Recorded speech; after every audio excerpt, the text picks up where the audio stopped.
হঠাৎ করে যদি সন্ধ্যাবেলা চায়ের সাথে একটু মুচমুচে আর ক্রিস্পি কিছু খেতে ইচ্ছে করে, তাহলে এই মুচমুচে নিমকিটা একবার তৈরি করে দেখতে পারেন।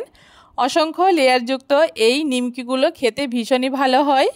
মাত্র 1 কাপ ময়দা দিয়ে এই মুচমুচে নিমকিটা বানিয়ে আপনারা বেশ অনেক দিন পর্যন্ত ঘরে রেখেও খেতে পারেন। নমস্কার বন্ধুরা, মন কিচেনে আপনাদের সবাইকে স্বাগত। আশা করি আপনারা সবাই খুব ভালো আছেন। আজকে খুব সহজে অসংখ্য লেয়ারযুক্ত মুচমুচে নিমকি তৈরি করে দেখাবো।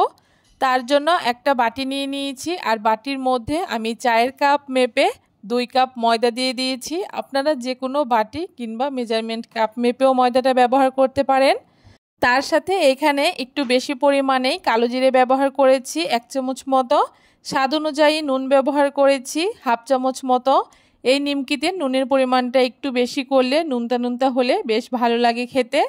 সামান্য একটুখানি মিষ্টির জন্য চিনি ব্যবহার করেছি, আর 2 চামচ মতো সাদা তেল দিয়ে এখন খুব ভালো করে হাত দিয়ে ডলে ডলে ময়দাটাকে ময়ান দিয়ে নেব। খুব ভালো করে একটু সময় নিয়ে ময়দাটাকে ময়ান দিয়ে নিতে হবে, তাহলেই নিমকিগুলো একদম মুচমুচে আর খাস্তা হবে। ময়দাটা ময়ান দিতে দিতে যখন দেখতে পারবেন ময়দাটা ঠিক এরকম মুঠো হয়ে যাচ্ছে আর হাত দিয়ে চাপলে বেশ সুন্দর ভেঙেও যাচ্ছে, তখন অল্প অল্প জল দিয়ে একটা ডো তৈরি করে নেব। আর এই নিমকির জন্য ময়দার ডোটাকে একটুখানি শক্ত করে মাখতে হবে, খুব বেশি নরম কিংবা বেশি শক্ত করলেও হবে না। সামান্য একটু শক্ত করে এই ময়দাটাকে মাখিয়ে নিতে হবে। তার জন্য অল্প অল্প করে জল দিয়ে তারপরে ডোটাকে মাখিয়ে নিতে হবে, একবারে অনেকটা জল দেওয়া যাবে না।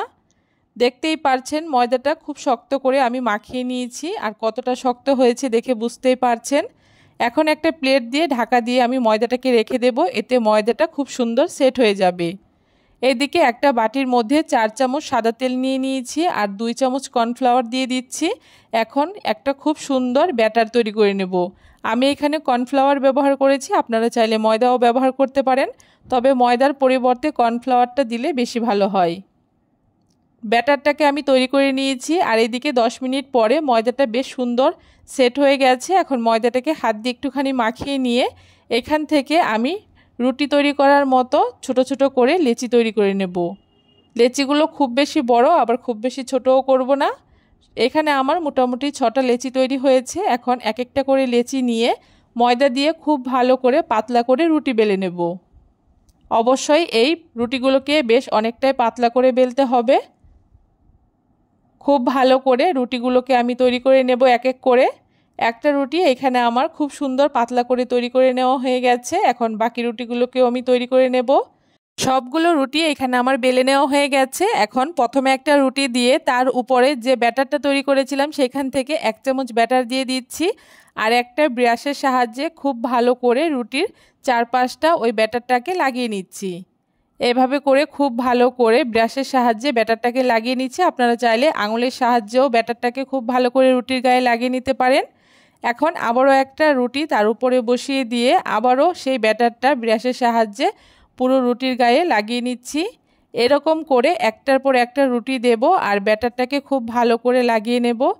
এক এক করে সবগুলো রুটি আমি এভাবে করে লেয়ার করে নিয়েছি, আর একদম উপরের লেয়ারে একটুখানি কর্নফ্লাওয়ার এইভাবে ছাঁকনির সাহায্যে একটুখানি ছড়িয়ে দিচ্ছি। আর তারপরে একটা পাশ থেকে প্রথমে হাফ ভাঁজ করে আরেকটা পাশ থেকেও হাফ ভাঁজ করে দিচ্ছি, আর তারপরে ব্রাশের সাহায্যে আবারও একটু ওই ব্যাটারটাকে লাগিয়ে নিচ্ছি, আর উপর থেকে কিছুটা কর্নফ্লাওয়ার ছড়িয়ে দিচ্ছি। এইভাবে করে অপর দিক থেকেও এভাবে করে ভাঁজ দিয়ে দিচ্ছি। আপনারা দেখলেই বুঝতে পারবেন ভাঁজটা আমি ঠিক কী করে দিয়েছি।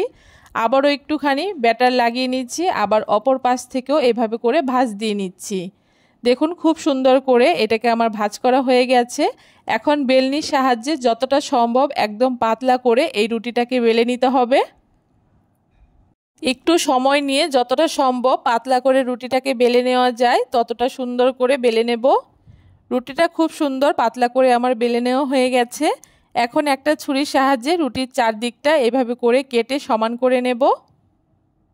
এভাবে করে চারিপাশ আমি একদম সমান করে কেটে নিচ্ছি, আর তারপরে এভাবে করে একটু মোটা করে লম্বা করে ছুরির সাহায্যে কেটে নিচ্ছি। আপনারা চাইলে এর থেকে একটু মোটা করেও এই রুটিগুলোকে কেটে নিতে পারেন। রুটিগুলো খুব সুন্দর করে একই রকম সাইজ করে আমি কেটে নিয়েছি। এখন হাতের মধ্যে একটুখানি জল লাগিয়ে রুটির গায়ে খুব ভালো করে আমি জলটাকে লাগিয়ে নিচ্ছি। আর তারপরে দেখতেই পাচ্ছেন কিভাবে করে ভাঁজ করছি। একটা কোনা উপর থেকে এনে ঠিক এইভাবে করে আমি ছুরি দিয়ে কেটে নিচ্ছি আর মাঝখানটাকে একটুখানি চাপা দিয়ে দিচ্ছি, এতে লেয়ারগুলো খুব সুন্দর খুলে যাবে। একই রকমভাবে আরও একটা আমি কেটে দেখিয়ে দিচ্ছি। কোণার থেকে উপর দিকে এনে এভাবে করে ভাঁজ করে কেটে নিতে হবে আর মাঝখানটাকে ঠিক এরকম করে একটুখানি চাপ দিয়ে নিতে হবে।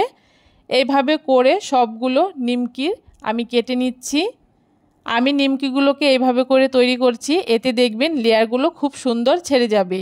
সবগুলো নিমকি এখানে আমার কেটে নেওয়া হয়ে গেছে। এখন উনানে কড়াই বসিয়ে দিয়ে পরিমাণ মতো তেল দিয়ে, তেলটা যখন হালকা একটু গরম হয়েছে তখন এখানে এক এক করে নিমকিগুলোকে দিয়ে দিচ্ছি।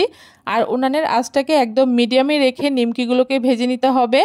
নিমকিগুলো এভাবে করে ভাজতে ভাজতে দেখবেন খুব সুন্দর লেয়ারগুলো ছাড়তে শুরু করেছে। আর কত সুন্দর লেয়ারগুলো ছেড়েছে আপনারা দেখে বুঝতেই পারছেন। এইভাবে করে একটু সময় নিয়ে মিডিয়াম আঁচে নিমকিগুলোকে ভেজে নিতে হবে যতক্ষণ না নিমকিগুলো লালচে একটা কালার চলে আসছে। দেখতেই পারছেন নিমকিগুলো খুব সুন্দর একটা কালার চলে এসছে। এখন খুব ভালো করে তেল ঝরিয়ে আমি তুলে নিচ্ছি। একই রকমভাবে বাকি নিমকিগুলোকেও আমি একদম মিডিয়াম আঁচে একটু সময় নিয়ে ভেজে নেব। সবগুলো নিমকি এখানে আমার ভেজে নেওয়া হয়ে গেছে। আর নিমকিগুলো কত সুন্দর লেয়ারযুক্ত হয়েছে দেখে নিশ্চয়ই বুঝতে পারছেন। সন্ধ্যাবেলা চায়ের সাথে এই নিমকি অবশ্যই একবার বানিয়ে খেয়ে দেখবেন।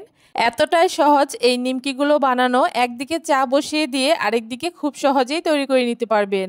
কেমন লাগলো আজকে খুব সহজ এই অসংখ্য লেয়ারযুক্ত নিমকির রেসিপি অবশ্যই জানাতে ভুলবেন না। ভিডিওটা ভালো লাগলে অবশ্যই সবার সাথে শেয়ার করে দেবেন।